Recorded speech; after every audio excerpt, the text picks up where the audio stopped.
ஒரு பொல்லாத அரசன் உலகம் முழுவதையும் ஆள நினைத்தான். ஆகவே அண்டை நாடுகளை அழிக்கக்கூடிய அணுகுண்டுகளை செய்யத் துவங்கினான். மக்களுக்கெல்லாம் ஒரே கவலை. ஞானிகள் சொன்ன புத்தியெல்லாம் செவிடன் காதில் ஊதின சங்காயின. தனது அணுகுண்டுகளை அவன் பரிசோதித்துக் கொண்டே இருந்தாலும் அந்த குண்டுவெடிப்புகள் நிலத்தை அதிரப் பண்ணியதை அவன் உணரவில்லை. சிறிய அதிர்ச்சிதானே, மலைகளில் சிறிய கீறல்தானே என்று எண்ணினான். பெரும் நிலச்சரிவுகளை அவன் சட்டை செய்யவில்லை.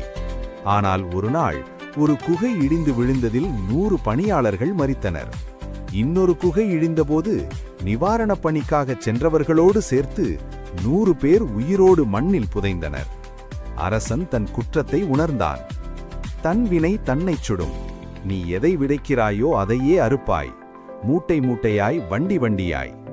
நண்பர்களே, ஒவ்வொரு செயலிலும் நன்மைகளும் உண்டு, தீமைகளும் உண்டு.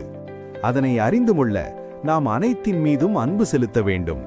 நம்மை நேசிப்பது போல மற்றவர்களையும் நேசித்தால் தீமைகளெல்லாம் நன்மைகளாக மாறும். வாருங்கள், நாம் இணைந்து வாழ்வை வளமானதாக மாற்றுவோம். நன்றி.